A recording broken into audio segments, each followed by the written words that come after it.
Okay, folks, as promised, I'm going to go into the second part of emotions. We kind of got started last week, and I'm going to continue it. As you'll notice with the notes, though, I left some blanks this time, which means you have to watch this. You have to watch this to be able to fill in some of those blanks, so kind of pay attention, all right? The part I want to talk about has to do with the way that our emotions get messed up, not because of what happens to us, but because of our thought processing, meaning the way we process something, the cognitive part of this. So the thinking here is that, yeah, stuff happens to us that affects our emotions, but even more so is our processing of it, which explains why folks will react to something differently. So there are 7 of these kind of irrational beliefs that I want to introduce you to. And these kind of explain what I'm talking about. The first one we have is I can remember, because I'm doing this from memory here, um, is the myth of causation. And with that, we tend to blame our mood or our emotions on somebody else. So somebody else made me feel this way. Somebody else had an impact on me, and therefore my morning is shot. Okay, that would be the myth of causation. Then we have overgeneralization. And this is the belief that there are patterns to everything, that if something happens once, it's going to happen again and again and again and again, which, as I think we know, that is not the case. Okay, life is not about patterns, it's sometimes about random events. But somebody who overgeneralizes is going to think that, well, gosh, I failed this exam, therefore I'm going to fail that one and that one and that one, or I didn't get this job, so therefore I'm not going to get that one and that one and that one. Okay?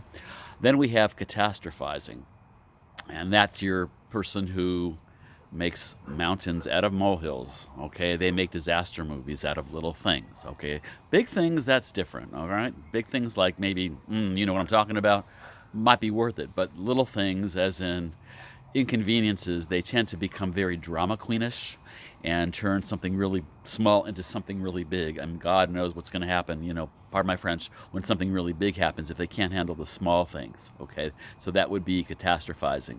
Then we have the need for approval.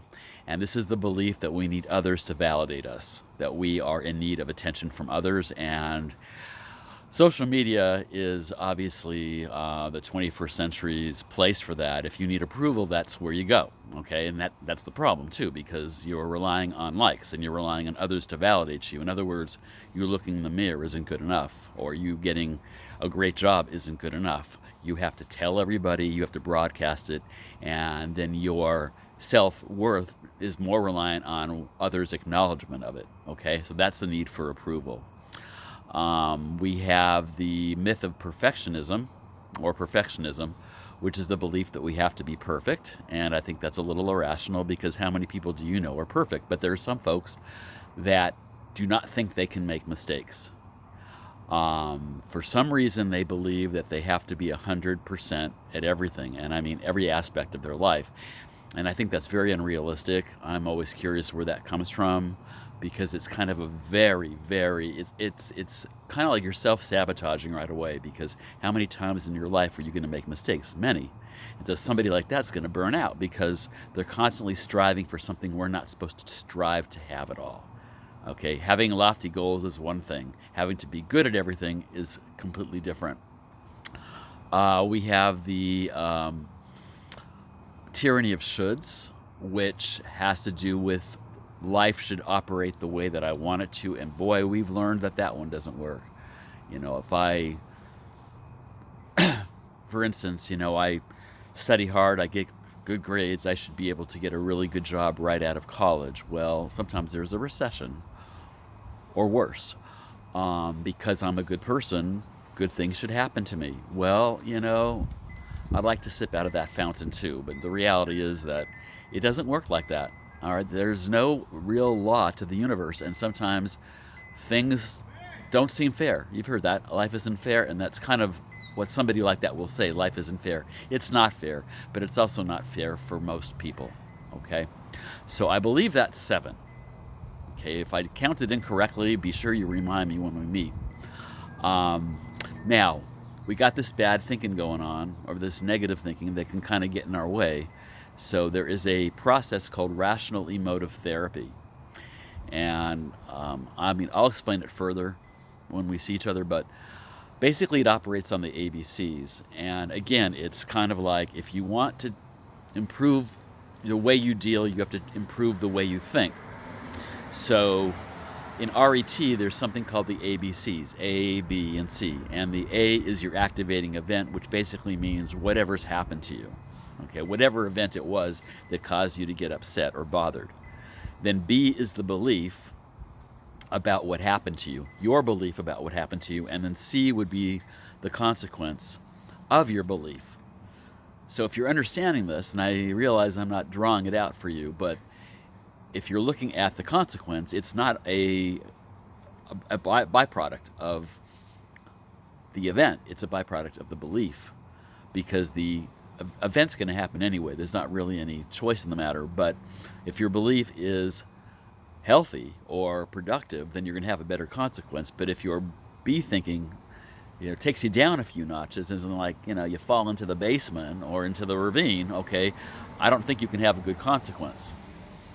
So that is a technique to use. Another one is something that we'll do this more in class, is transactional analysis. And this is a process where we look at our life as a script that we're living. We're living a movie, basically. We're living a movie based on early messages that were given to us, messages when we were younger.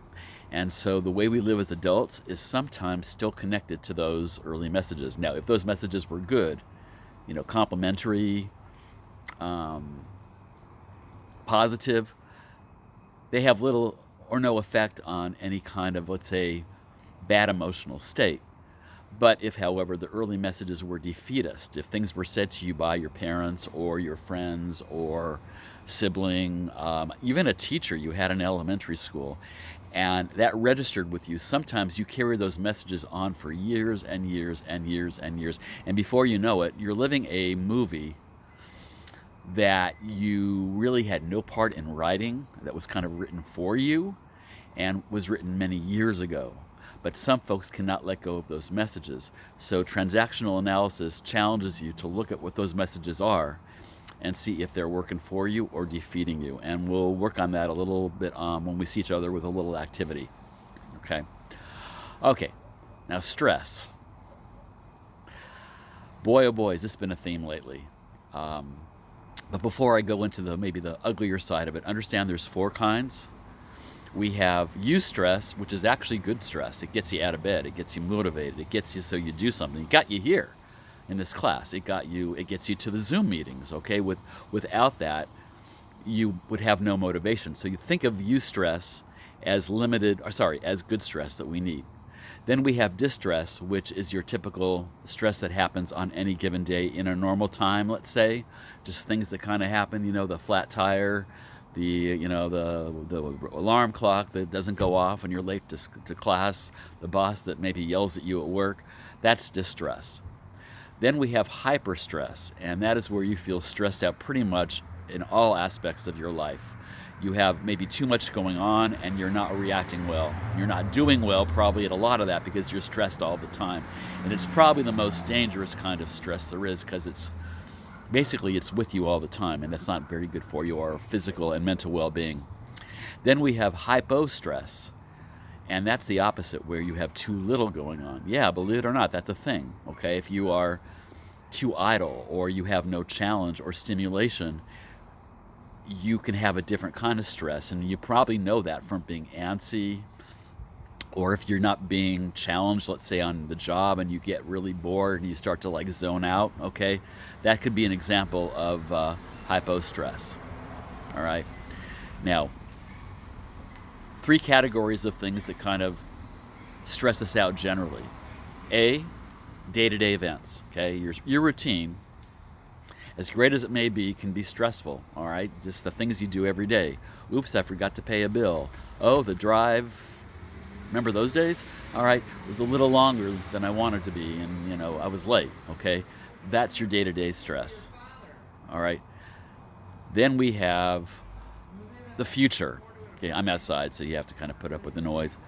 Then we have the future. anticipatory stress, where you're worrying not about today, but you're worrying about tomorrow. You're worrying about graduation. You're worrying about the job you're going to get after graduation. You're worrying about moving out of your parents' house, or maybe moving back into your parents' house. Okay, so it's stress over things that haven't happened yet, but you're already worried about them.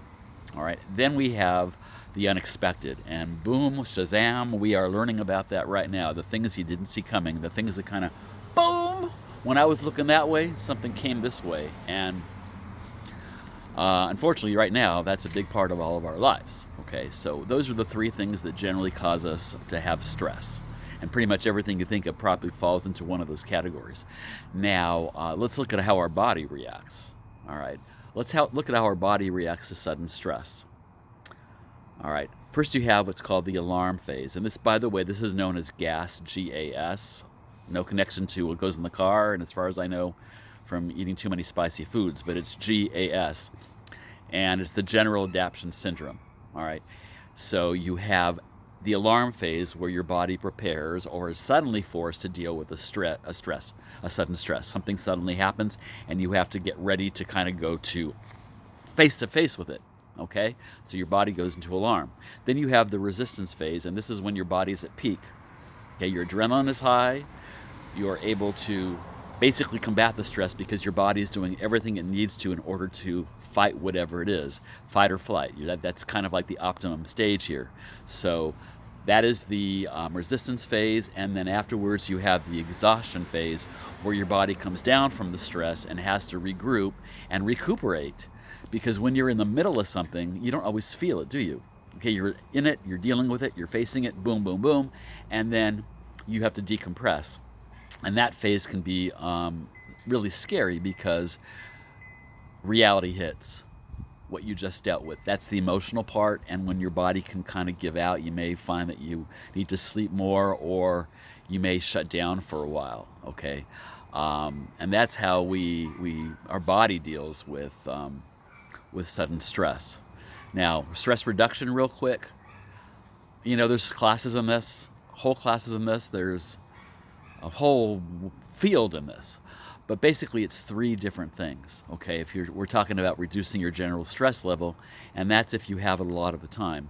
Number one is cognitive, okay? Kind of you have to cognitively rewire the way you think, as we talked about earlier. If you are stressed out, you may need to change the way you think about what is going on and start to evaluate the thoughts that go through your head, because your thoughts are stressing you out too. So you may have to restructure that. Okay, that's the cognitive part. Then there is the routine, and realigning my routine somewhat because I'm doing too much. I've got too much going on, and therefore it's stressing me out all of the time, and I am no fun to be with, okay? Well, that may require looking at your plate, as we call it, and examining what you need and what you can get rid of, all right? Because sometimes that's what it is. You've got too much going on, and you're feeling it all of the time. Now, if you're unwilling to restructure your thinking, and you're unwilling to redo your plate, the last hurrah here is physical readjustment, which basically means you need to learn to relax. You're going to have to learn how to relax. You're going to need to work on your breathing. You're going to need to work on your recreation component of your life. What do you do for recreation? Are there things you can do that will relax you generally? Catharsis, we talked about that. That is where, again, things that you can do that you enjoy, that you can spend some time on, that goes into kind of the personal part of your life, that might help to ease the more difficult parts, so that it kind of erodes the stress somewhat. You may do a combination of these, or you may, hone in on just one. But stress, as we know, can be very dangerous, and it can cause anxiety and depression and lots of other things. And we've got a good test right now, all right? And we'll talk more about that. We are in a place where we really can look at the effect that stress is having on us, and what we can do to try to manage the part we can. We can't control all of it, but we can control some of it, all right? So that's all I'm going to give you right now. That pretty much wraps up the overall emotion section. There's a couple of things I didn't throw in that I will try to remember. I will not. I won't forget to also add in. All right, so hopefully you got something out of this, and I will see you soon. Take care.